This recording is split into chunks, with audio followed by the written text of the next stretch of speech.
Hello friends, welcome to my channel learning hub. This is Deepa your English trainer. और आज हम इस video में सीखने वाले हैं वुड और यूज़ टू के यूसेज। ऐसा कब होता है कि जब हम वुड और यूज़ टू दोनों का यूज़ कर सकते हैं। तो आज का हमारा वीडियो इसी के ऊपर है। तो चलिए शुरू करते हैं। सबसे पहले जान लेते हैं कि कब हमें दोनों का यूज़ कर सकते हैं। यूज़ टू और would are both used to describe repeated activity or habit happen in the past which is no longer continued now। मतलब पास्ट में हम कुछ किया करते थे, कोई हैबिट या कोई एक्शन, बट प्रेजेंट में नहीं होता। ऐसे केसेस में हम यूज़ टू और वुड दोनों का ही यूज़ कर सकते हैं।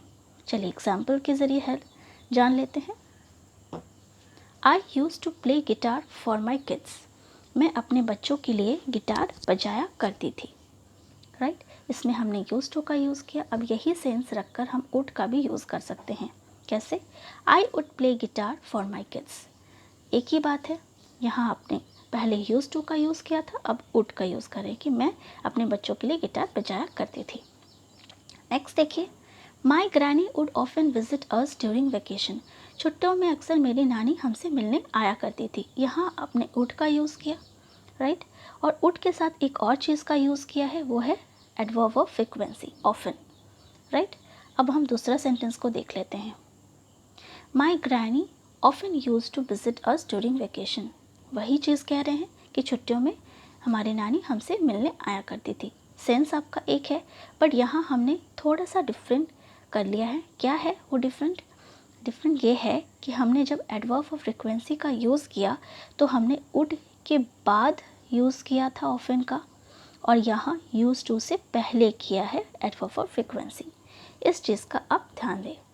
राइट अब चलिए, तो फिर ये हो गया कि चलो यूज़ टू और वुड दोनों का ही हम यूज़ कर सकते हैं। तो फिर इसमें स्पेशल क्या है? स्पेशल ये है कि यूज़ टू का यूज़ तो हर जगह होता है, बट वुड के लिए कुछ एक्सेप्शन है। चलिए अब वो चीज़ जान लेते हैं कि वुड को हम कहाँ यूज़ नहीं कर सकते। यस तो वुड का यूज़ हम पास्ट एक्शन के लिए करते हैं। मतलब पास्ट में हम कोई एक्शन कर रहे थे, उसके लिए हम यूज़ करते हैं। बट हमें जब ये बताना हो कि पास्ट में ये होता था, ठीक है, उस केसेस में हम यूज़ टू का यूज़ करेंगे।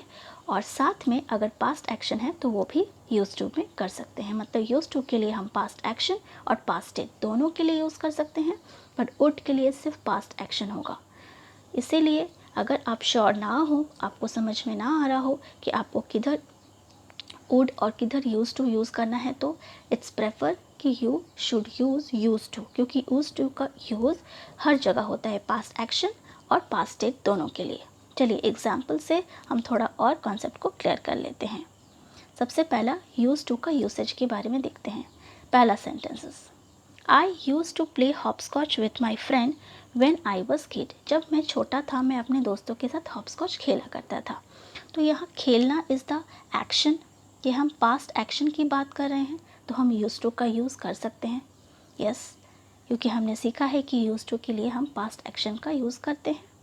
नेक्स्ट सेंटेंस देखिए, my mom use to bake cookies for us. यहाँ भी हमने पास्ट एक्शन का यूज़ किया है, बेक करना।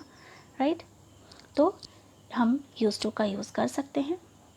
नेक्स्ट देखिए, I use to be a painter but I am a writer now. मैं पेंटर हुआ करता था, बट अभी मैं एक राइटर हूँ। तो यहाँ पर आप अपनी स्थिति बता रहे हैं कि मैं पेंटर हुआ करता था। मतलब यहाँ स्टेट की बात हो रही है, यहाँ एक्शन की बात नहीं हो रही है, यहाँ स्टेट की बात हो रही है। तो हम यूज़ टू का यूज़ कर सकते हैं, क्योंकि हमने पढ़ा है कि यूज़ टू के लिए हम पास्ट एक्शन और पास्ट टेंस दोनों के लिए यूज़ कर सकते हैं। Next sentence, there use to be houses around here long time ago. बहुत टाइम पहले यहाँ बहुत सारे घर हुआ करते थे। तो यहाँ भी स्टेट की बात हो रही है, तो स्टेट के लिए हम यूज टू का यूज़ कर सकते हैं। ठीक है, नेक्स्ट सेंटेंस देखिए, he use to live in Kolkata but he lives in Mumbai now. वो कोलकाता में रहा करता था, बट अभी वो मुंबई में रहता है। तो यहाँ भी स्टेट की बात हो रही है, एक्शन की बात नहीं हो रही है, तो हम यूज टू का यूज़ कर सकते हैं। चलिए अब हम जान लेते हैं कि वुड का यूज़ कैसे कर सकते हैं। वुड का यूज़, पहला sentence, I when I was kid I would play hopscotch with my friend. इसमें हमने यूज़ टू का ही एग्ज़ाम्पल दिया है, बट इसमें कुछ फ़र्क है। इसमें क्या फ़र्क है? यहाँ हमने एक टाइम फ्रेम का यूज़ किया है। यहाँ हम बता रहे हैं कि हम जब छोटे थे इस तरह का एक टाइम फ्रेम अगर हम सेंटेंस में यूज़ करते हैं तो यूज़ टू के लिए हम टाइम फ्रेम का यूज़ बाद में करते हैं। मतलब टाइम फ्रेम वाली क्लॉज हम यूज़ टू वाली क्लॉज की बात करते हैं। But in case of would हम टाइम फ्रेम का यूज़ पहले करते हैं, उसके बाद हम वुड का यूज़ करते हैं। यस, ये बहुत ज़रूरी है क्योंकि ग्रामेटिकली इनकरेक्ट होगा अगर हम वुड का क्लॉज का यूज़ करने के बाद हम टाइम फ्रेम वाली क्लॉज का यूज़ करेंगे। तो इसका मतलब I would play hopscotch with my friend when I was kid, ये कहना बिल्कुल गलत है।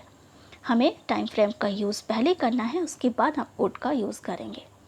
इस चीज़ का आप खास ध्यान रखें। दूसरा ध्यान आपको क्या रखना है कि आपको पास्ट एक्शन के लिए वुड का यूज़ करना है। तो देखिए, हमने प्ले के लिए वुड का यूज़ किया।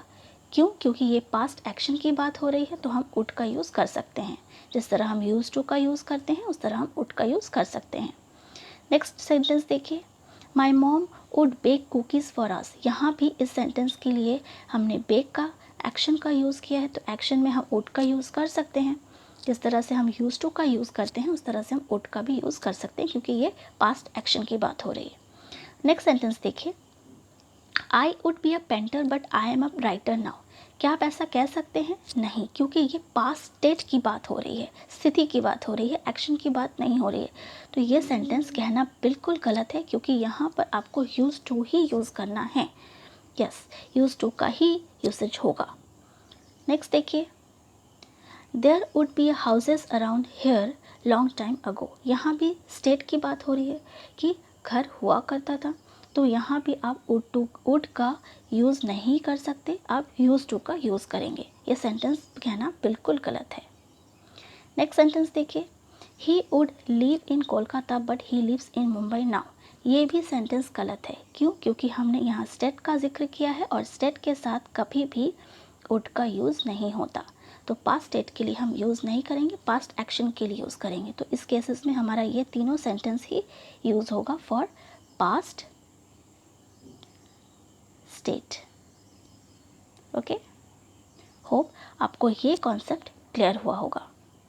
नेक्स्ट सेंटेंस की तरफ बढ़ते हैं। अब स्ट्रक्चर की तरफ बढ़ते हैं।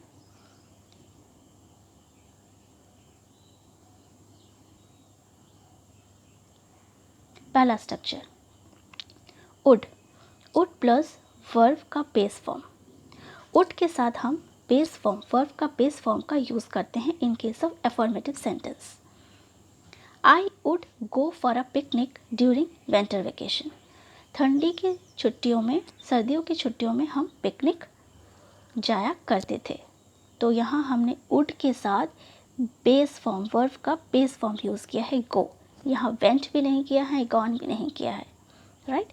तो इस चीज़ का आप ध्यान दें कि हम वुड के साथ वर्ब का बेस फॉर्म यूज़ करेंगे। नेक्स्ट देखिए, नेगेटिव सेंटेंस के लिए आप कैसे कहेंगे? Wouldn't plus base form. Sentence देख लेते हैं, आई वुडंट वॉच टीवी। ठीक है, तो यहाँ पर आपने वुडंट का यूज़ किया है और साथ में वर्ब का बेस फॉर्म वॉच किया है। अब हम जान लेते हैं यूज़ टू का स्ट्रक्चर। यूज़ टू के साथ वर्ब का बेस फॉर्म यहाँ भी वही होता है। यहाँ पर एफर्मेटिव सेंटेंस में हम देख लेते हैं, I use to go for a picnic during winter vacation. तो आपने वही चीज़ कहा, यहाँ भी आपको यूज़ टू के साथ वर्ब का बेस फॉर्म यूज़ करना है। सो सिंपल ना। बट आप नेगेटिव सेंटेंस के लिए डिड नॉट यूज़ टू लगाएंगे। ओके, यहाँ पर आपको यूज़ टू लगाना है, यूज्ड, डी नहीं लगाना है, पास्ट फॉर्म नहीं लगाना है। ओके, तो आप देख लेते हैं sentence, I didn't use to watch TV. Okay, तो यहाँ पर डिडंट के साथ आप यूज़ लगाएंगे, डी नहीं लगाएंगे क्योंकि आपने ऑलरेडी पास्ट बता दिया है। ठीक है, इसके लिए हम इसको दोबारा पास्ट में नहीं करेंगे। तो इस तरह से आपको करना है। होप आपको ये स्ट्रक्चर भी क्लियर हुआ होगा, आपको ये वीडियो क्लियर हुई होगी। अगर आपको कोई भी डाउट हो तो आप मुझे ज़रूर कमेंट करके बता सकते हैं।